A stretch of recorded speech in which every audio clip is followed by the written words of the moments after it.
کو خرچ نہ کریں، ان کو روک کے رکھیں، اور اگر مال زیادہ ہو تو اس کو راہ خدا میں خیرات کریں، اور حضور نے ان دونوں اشخاص کو مبارک دی ہے۔ تو یہ زبان کی آفت ہے کہ انسان کثرت کے ساتھ گفتگو کرنے والا ہو جائے۔ حضرت حسن بصری سے روایت ہے، من کثر کلامہ کثر کذبہ، جو بندہ کثرت کے ساتھ کلام کرے گا تو کثرت کے ساتھ اس کی گفتگو میں جھوٹ بھی ہوگا۔ اور حضرت عیسیٰ سلام اللہ علیہ سے الفاظ مروی ہیں کہ من کثر کذبہ ذہب جمالہ، جس شخص کے جھوٹ زیادہ ہوں گے اس کے چہرے کا حسن زائل ہو جائے گا۔ چہرے کے اوپر ایک جمال ہوتا ہے اور ایک روحانی نور ہوتا ہے جس کا ہر خاص و عام ادراک کرتا ہے، اور اس کے چہرے پر ایک کشش ہوتی ہے، اور جب کوئی شخص جھوٹ بولنے کا مزاج بناتا ہے تو اس کے چہرے کی کشش اور وہ نور اور چہرے کا وہ جو اجالا ہے جو مومن کو ودیت کیا جاتا ہے وہ چھین لیا جاتا ہے۔ تو جس کی گفتگو زیادہ ہوگی اس کے جھوٹ زیادہ ہوں گے، اور جس کے جھوٹ زیادہ ہوں گے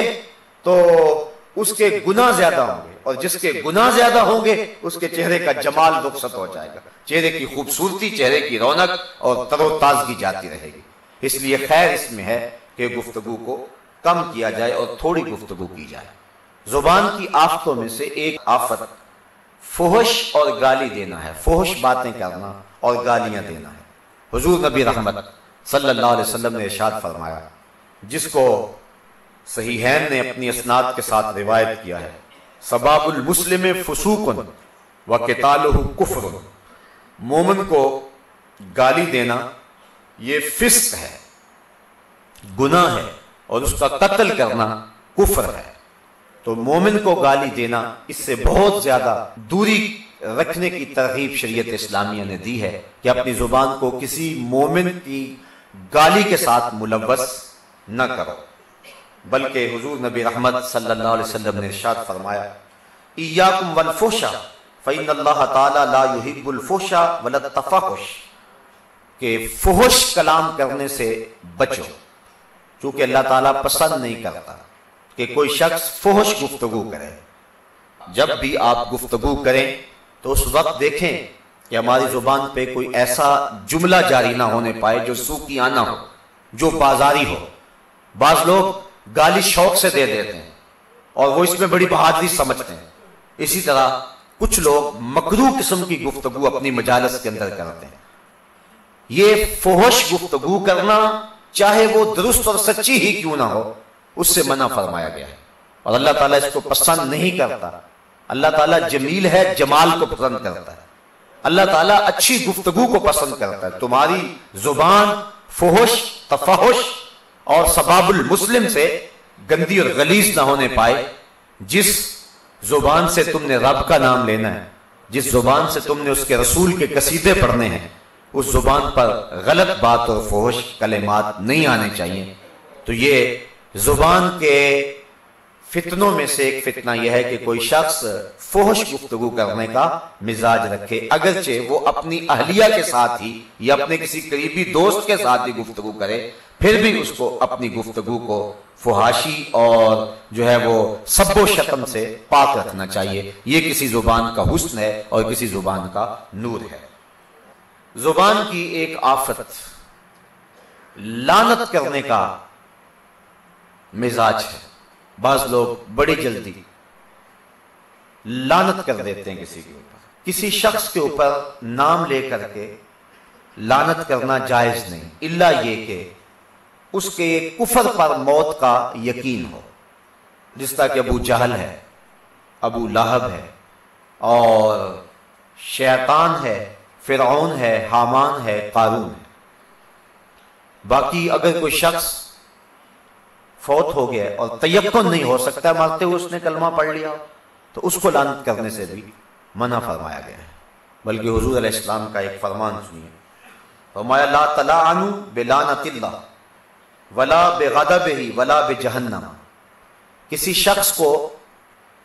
لعنت نہ ڈالو۔ لعنت کا معنی ہے اللہ کی رحمت سے دور کرنا کسی کو، یہ مفہوم ہے لعنت کا۔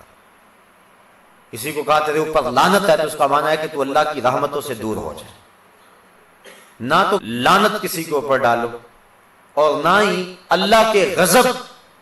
کی گالی کسی کو دو اور نہ کسی کو جہنمی کہو۔ ان تین چیزوں سے منع کیا گیا اور اپنی زبان کو پاک کرنے کی تلقین کی گئی ہے۔ حضور نبی رحمت صلی اللہ علیہ وآلہ وسلم ایک سفر میں جا رہے تھے، صحابہ حضور کے ساتھ تھے۔ ایک صحابی نے جس سواری پہ بیٹھا تھا اس کو تیز چلانے کے لیے، ہانکنے کے لیے گالی دی، اور وہ جو گالی تھی وہ لعنت کے انداز میں تھی۔ تو آقا کریم علیہ السلام نے جب اس کی اس بات کو سنا تو فرمایا یا عبداللہ لا تسر معنا علی بعیر ملعون، اللہ کے بندے لعنتی اونٹ پر بیٹھ کر ہمارے ساتھ کیوں سفر کر رہا ہے؟ یعنی جس اونٹ پہ تو بیٹھا ہوا ہے وہ تو لعنتی ہے، تو اس لعنتی اونٹ کو لے کر پھر الگ ہو جا، ہمارے ساتھ سفر کیوں کر رہا ہے؟ یعنی اس پر بھی لعنت نہیں ڈالنی چاہیے، چاہے جائے کہ آپ کسی مومن یا متقی کو یا کسی شخص کو ملعون قرار دے دیں۔ تو یہ انتہائی زبان کی لغزش ہوتی ہے کہ ہم اپنی زبان پر جو آتا ہے وہ کہہ دیتے ہیں، جبکہ زبان کو کھولنے سے قبل ایک مومن کا مزاج یہ ہے کہ وہ سوچتا ہے کہ جو میں بات کہنے لگا ہوں کیا یہ اللہ تعالیٰ کی ناراضگی کا باعث تو نہیں ہے، یا اس سے کسی مومن کی دل آزاری تو نہیں ہوگی؟ تو اس لیے یہ ایک زبان کی آفت ہے کہ اپنی زبان پر لوگ کثرت کے ساتھ لعنت لانے والے ہوتے ہیں۔ تو انسانوں پر لعنت کرنے سے گریز کی تلقین تو اسلام نے کی ہی ہے،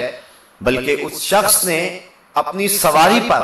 جب لعنت بھیجی تو حضور نے فرمایا اے اللہ کے بندے اپنی سواری کو لے کے الگ ہو جا، جس سواری پہ تو سفر کر رہا ہے وہ تو تیرے نزدیک ملعون ہے۔ تو گویا اس کو حضور علیہ السلام نے اس موقع پر تنبیہ فرمائی۔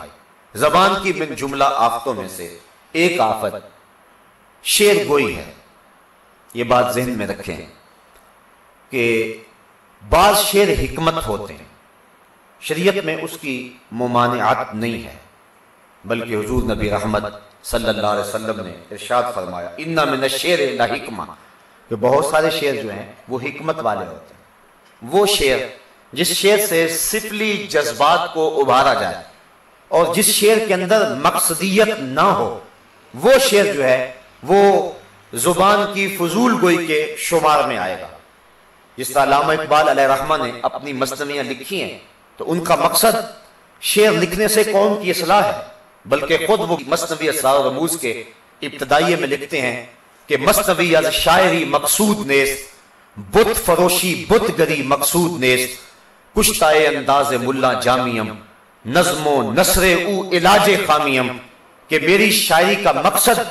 بت فروشی اور بت گھڑنے نہیں ہے، بلکہ میری شاعری کا مقصد ایک دوسرے مقام پہ کہا نغمہ کجا و من کجا ساز سخن بہانہ ایست سوئے قطار می کشم ناکائے بے زمام رہا، کہ کہاں میں اور کہاں میرے نغمے، میں تو بکھرے ہوئے اونٹوں کو ایک لائن میں کھڑا کر رہا ہوں۔ تو یہ مقصدیت تھی شاعری کی، بلکہ ان لوگوں پر مذمت کی حضرت اقبال نے کہ جو اپنے شاعری کے اعلیٰ مقصد سے آگاہ نہیں ہیں، بلکہ ان کی شاعری سفلی جذبات کو ابھارنے والی ہے۔ وہ ایک موقع پہ کہتے ہیں کہ عشق و مستی کا جنازہ ہے تخیل ان کا، شعراء کو مخاطب وہ کہتے ہیں عشق و مستی کا جنازہ ہے تخیل ان کا، ان کے اندیشہ تاریک میں قوموں کے مزار، چشم آدم سے چھپاتے ہیں مقامات بلند، کرتے ہیں روح کو خوابیدہ بدن کو بیدار، ہند کے شاعروں صورت گرو افسانہ نویس، آہ بیچاروں کے اعصاب پہ ہے عورت سوار۔ ان کی ساری شاعری رخسار اور زلفوں کے پیچ و خم میں ہی پسی رہتی ہے، اور شاعری کے جو اعلیٰ مقاصد ہیں یہ ان کی نظروں سے ہمیشہ اوجھل رہتے ہیں، جبکہ شاعر تو زندگی کے گزارنے کے سلیقے اور ڈھب سے کھاتا ہے۔ شاعری تو ایک مقدس کام ہے، بلکہ اقبال کہتا ہے کہ شاعری تو جو ہے وہ پیغمبری کا ایک جز اور ایک حصہ